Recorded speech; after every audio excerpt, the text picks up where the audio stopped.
Assalamualaikum warahmatullahi wabarakatuh. Selamat pagi anak-anak semuanya. Pada kesempatan hari ini, Ibu akan menerangkan tentang materi Sumpah Pemuda yang masih berkaitan dengan materi sebelumnya ya, Kebangkitan Nasional. Oke, sebelum kita melanjutkan mempelajari materi ini, kita baiknya berdoa terlebih dahulu ya, doa belajar. Bismillahirrahmanirrahim. Raditu billahi robba wabil islami dina wabi muhammadin nabiyya wa rasulullah. Rabbi zidni ilman warzuqni fahman. Amin. Ya, alhamdulillah, semoga ketika kita mengawali dengan doa, kita bisa mempermudah belajar kita ya nanti ke depannya. Kemudian kita juga sedang melaksanakan nilai-nilai Pancasila sila pertama. Nah, teman-teman bisa langsung membuka buku paketnya. Kemudian jangan lupa sebelum membuka bukunya dipersiapkan alat-alat tulisnya ya. Buka bukunya bab 5, nanti di situ ada materi Sumpah Pemuda dalam Bhinneka Tunggal Ika. Jadi di sini kenapa dikaitkan materi Sumpah Pemuda dalam kerangka Bhinneka Tunggal Ika? Karena kita harus paham ya, tanpa adanya persatuan dan kesatuan mungkin tidak ada negara ini. Nah, ini untuk materi kali ini kita akan membahas di pertemuan pertama adalah makna Sumpah Pemuda. Nah, teman-teman harus tahu apa sih makna Sumpah Pemuda itu gitu. Makna Sumpah Pemuda adalah namanya juga Sumpah Pemuda, berarti ada perkataan, ada ikrar, ada janji yang memang diucapkan ya. Jadi ucapan atau ikrar yang diucapkan secara resmi oleh beberapa pemuda mengenai semangat persatuan dan kesatuan Indonesia. Yang jelas kita pada materi hari ini sedang berjanji bahwa pemuda Indonesia itu harus seperti apa ya kan. Maka teman-teman semuanya harus menyimak materi ini. Kenapa saya harus mengaitkan dengan materi sebelumnya? Karena materi ini masih berkelanjutan ya. Oke, baiklah. Di buku paket teman-teman ada kalimat peran perjuangan pemuda dalam organisasi kepemudaan. Nah, seperti materi sebelumnya, kita sedang menjelaskan materi kebangkitan nasional. Materi kebangkitan nasional itu menjelaskan tentang munculnya pergerakan-pergerakan organisasi pemuda yang sangat membantu dalam perjuangan kemerdekaan Indonesia. Yang kita ketahui yang pertama ya, untuk materi sebelumnya itu ada organisasi Budi Utomo, ada materi tentang penjelasan waktu itu ya. Jadi selain Budi Utomo, ada Indische Partij, ada Sarekat Dagang Islam yang kemudian berubah menjadi Sarekat Islam. 3 organisasi ini merupakan organisasi pelopor ya. Jadi ini masuk ke dalam masa pergerakan nasional. Ini di masa perkembangan awal ya. Jadi Budi Utomo itu mengawali dan menginspirasi organisasi lainnya. Berikut kemudian ada Indische Partij dan Sarekat Dagang Islam kemudian mengubah menjadi Sarekat Islam. Oh ya, jangan lupa waktu itu Bu Siti juga menjelaskan tentang film Hos Cokro Aminoto. Kenapa saya berikan film itu? Biar anak-anak juga tahu ya, teman-teman semua juga tahu kalau film itu menceritakan tentang satu tokoh bapak bangsa atau satu tokoh yang melahirkan 3 para murid yang hebat yang akhirnya berjuang untuk kemerdekaan negara kita. Nah, kita evaluasi dulu ya materi sebelumnya. Di sini di organisasi Budi Utomo ada pelopornya ya teman-teman. Jadi Budi Utomo adalah organisasi modern pertama yang menginspirasi organisasi lainnya. Ini diawali dari organisasi kemahasiswaan. Nah, digawangi atau atas ide Dr. Wahidin Sudirohusodo yang merupakan awalnya adalah seorang mahasiswa Stovia. Stovia itu apa? Stovia itu adalah Sekolah Kedokteran Jawa. Jadi kenapa Ibu bilang Sekolah Kedokteran Jawa? Karena pada saat itu Stovia adalah bagian dari Sekolah Kedokteran Belanda ya. Tapi memang pada masa itu sekolah-sekolah pemerintah atau sekolah pemerintahan Belanda itu lebih banyak di Pulau Jawa. Kemudian Dr. Sutomo, ada Dr. Sutomo, ada Gunawan Mangunkusumo ya. Jadi Budi Utomo adalah organisasi yang mempelopori organisasi yang ada di Indonesia. Ini yang pertama ya. Jadi organisasi modern pertama. Kemudian ada yang sebelumnya setelah Budi Utomo adalah Organisasi Sarekat Dagang Islam yang kemudian mengubah menjadi Sarekat Islam. Jadi berubah ya. Yang dipelopori pada masa Raden Mas Tirto Adisuryo, namanya adalah Sarekat Dagang Islam. Kemudian SDI ini awalnya didirikan di Batavia oleh Raden Mas Tirto Adisuryo. Dan Raden Mas Tirto Adisuryo ini merupakan tokoh pers ya, tokoh pers yang memang menjadi patokan para dunia pers gitu. Jadi kalau misalnya teman-teman pernah baca situs tentang Tirto ID, nah ini mungkin terinspirasi ya gitu. Yang kemudian SDI ini berkembang ya, ketemulah Raden Mas Tirto Adisuryo dengan Haji Samanhudi, dan kemudian Haji Samanhudi ini mendirikan SDI di Solo.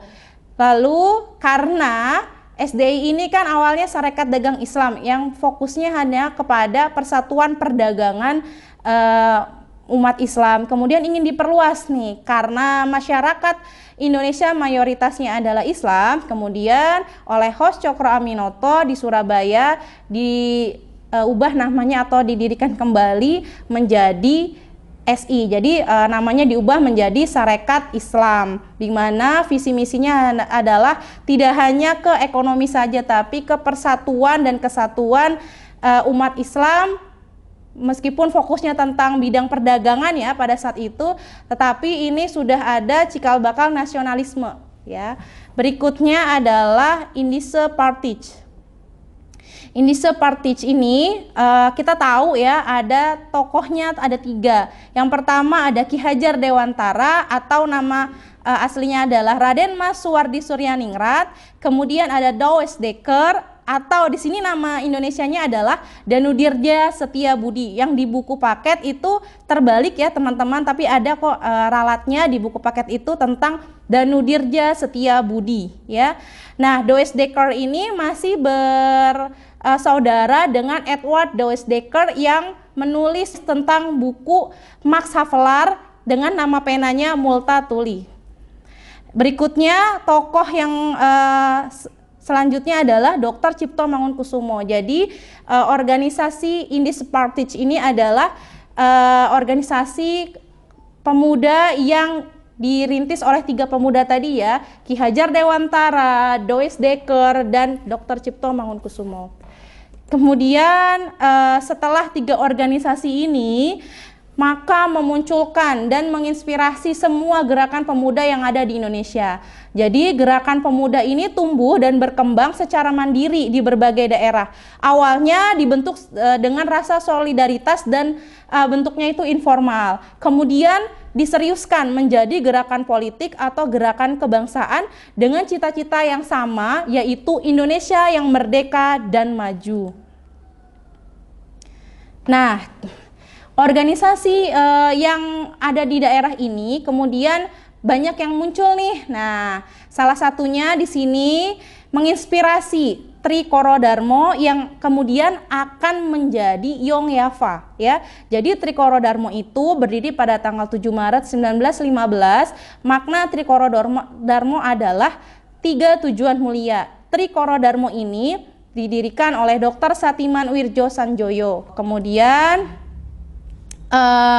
apa sih asas dari Tri Coro Darmo ini? Yang pertama adalah mempererat tali persatuan atau persaudaraan antar mahasiswa atau antar siswa Bumi Putra ya. Jadi pada saat itu pelajar kita dari Indonesia itu disebut Bumi Putra. Dan yang kedua adalah menambah pengetahuan umum bagi para anggotanya. Jadi selain mempererat persatuan dan kesatuan antar siswa Bumi Putra atau antar mahasiswa Bumi Putra, yang kedua adalah memberikan pengetahuan bagi para anggotanya. Yang ketiga adalah membangkitkan minat dan mempertajam rasa terhadap bangsa dan budaya di wilayah Indonesia. Ini azas 3 ya, 3 tujuan mulia dari Tri Coro Darmo. Kemudian tujuan utama dari Tri Coro Darmo ini adalah sebetulnya ingin mencapai Jawa Raya, yaitu wilayah Jawa, Sunda, Madura, Bali, dan Lombok. Nah, kemudian pada tanggal 12 Juni 1918, Kongres pertama Trikoro Darmo ini di Solo mengubah namanya menjadi Yongyava. Kenapa? Karena ingin merekrut atau menarik simpati pemuda yang ada di Sunda, Madura, dan Bali, serta Lombok ya waktu itu. Jadi ingin menarik pemuda-pemuda itu biar bergabung di dalam organisasi tersebut. Kemudian kita juga mengetahui bahwa akhirnya Yongyava itu mengubah haluannya yang awalnya hanya sekitar Pulau Jawa atau lebih mengutamakan kedaerahannya sendiri dari Jawa gitu kan. Lalu pada tahun 1926 Yongyava itu mengubah haluannya dengan mengutamakan kesatuan dan persatuan dengan pemuda lainnya. Jadi ingin mencoba bergabung dengan organisasi kepemudaan di wilayah lain. Nah, kemudian kita ketemu nih dengan Ikatan Persatuan Pemuda Sumatera atau Young Sumatra Bond ya. Young Sumatra Bond ini didirikan pada tanggal 9 Desember 1917. Nah, ini dari organisasi tersebut ada tokoh-tokoh yang memang sekarang kita sudah mengenalnya juga ya. Yang pertama ada Muhammad Yamin, yang kedua adalah Muhammad Hatta, dan ketiga adalah Nasir Datuk Mamunjak ya, Nasir Datuk Pamuncak. Jadi ini adalah tokoh dari Ikatan Pemuda Sumatera yang memang sama ya seperti Yongyava tadi. Jadi menyatukan visi misi dan mempunyai harapan lebih terhadap organisasi kepemudaan di wilayah Sumatera, berharap para pemuda yang ada di Sumatera itu bergabung. Kenapa sih organisasi ini harus muncul? Ya, kita harus tahu ya teman-teman, organisasi kepemudaan ini muncul karena mereka digawangi oleh tokoh-tokoh berpendidikan. Jadi pendidikan itu menjadi landasan penting dalam membangun bangsa. Kalau tanpa pemuda-pemuda ini sadar tentang pendidikan, perlunya kita itu bebas dari kemiskinan dan kebodohan, mungkin tidak ada organisasi seperti ini. Jadi pemuda pada saat itu bukanlah pemuda yang memang mereka bukan orang-orang yang dari kalangan rakyat jelata ya, tetapi para pemuda ini memang lahir dari golongan bangsawan, tetapi mereka peduli terhadap bangsanya. Kenapa? Karena mereka belajar, mereka sadar bahwa banyak penjajahan di sana sini dan mereka melihat itu tidak bisa kalau didiamkan saja gitu. Kenapa dia bisa hidup enak tetapi yang lainnya menderita? Maka para pemuda ini berusaha mengajak dan membuat perkumpulan untuk melawan penjajahan pada saat itu. Nah, selanjutnya selain ada Yongyava dan Young Sumatra Bond, kemudian muncul juga nih organisasi di daerah lainnya seperti Young Minahasa, Young Batak, Young Indonesia, dan Young Celebes. Jadi di sini semua organisasi ini memang sih masih bersifat kedaerahan. Kemudian ada lagi nih organisasi kepemudaan yang tidak, kemudian ada organisasi yang tidak berdasarkan latar belakang suku serta ras ya. Jadi ini organisasi kepemudaan yang memang muncul dan menaungi semua pemuda-pemuda di seluruh Indonesia, yaitu terkumpul dalam PPI. PPI adalah Perhimpunan Pelajar-Pelajar Indonesia. PPPI ini atau Perhimpunan Pelajar-Pelajar Indonesia, dan kemudian ada Perhimpunan Indonesia membuat satu gerakan atau satu organisasi yang melandaskan kepada rasa persatuan dan kesatuan Indonesia. Jadi selain organisasi yang bersifat tadi berlatar belakang daerah tadi, kemudian ada satu nih organisasi yang memang menaungi pemuda-pemuda lainnya yang tidak tergabung dalam organisasi tersebut. Nah, di sini dari berbagai macam organisasi tersebut maka bersepakat untuk mengadakan Kongres Sumpah Pemuda yang pertama. Kongres Sumpah Pemuda yang pertama ini tujuannya adalah mempererat hubungan antar pemuda Indonesia dan menyuarakan tentang persatuan Indonesia, meskipun masih samar-samar ya pada saat itu. Nah, ketuanya siapa? Ketuanya adalah Muhammad Tabrani, dan ini terjadi pada tanggal 30 April sampai 2 Mei 1926 di Jakarta. Kemudian isi dari topik pembicaraan Sumpah Pemuda yang pertama adalah ada nih beberapa pendapat yang mengatakan bahwa perlu nih ada topik-topik yang harus dibahas. Yang pertama oleh Soemarto. Soemarto mengatakan tentang persatuan Indonesia.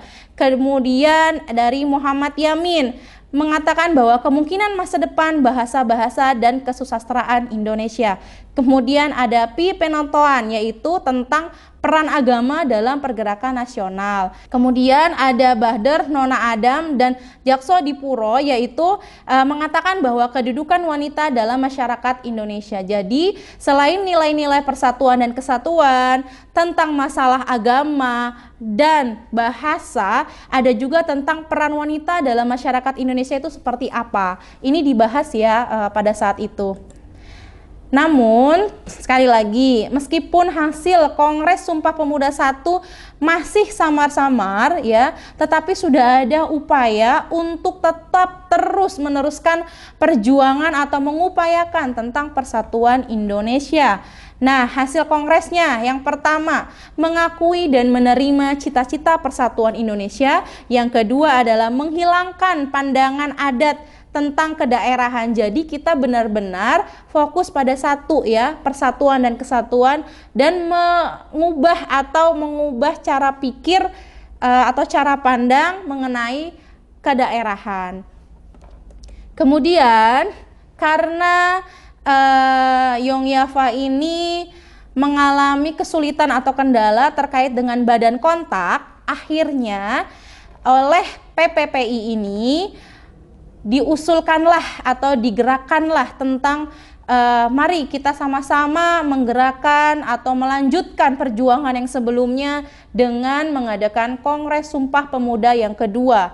Nah, ini nih kita akan mengetahui siapa saja panitia di Kongres Sumpah Pemuda Jilid 2. Yang pertama ketuanya adalah Sugondo Joyo Puspito, yang kedua wakil ketuanya adalah Joko Marsaid, kemudian sekretarisnya adalah Muhammad Yamin, dengan bendaharanya Amir Syarifuddin, kemudian pembantu yang pertama ya Johan Muhammad Chai, terus pembantu kedua ada R. Karta Sungkana, pembantu ketiga R.C. Sondok, yang pembantu keempat ada Johannes Leimana atau kita kenal J. Leimana, dan terakhir pembantu kelima ini dari pemuda kaum Betawi ya, namanya Muhammad Rohyani Suud.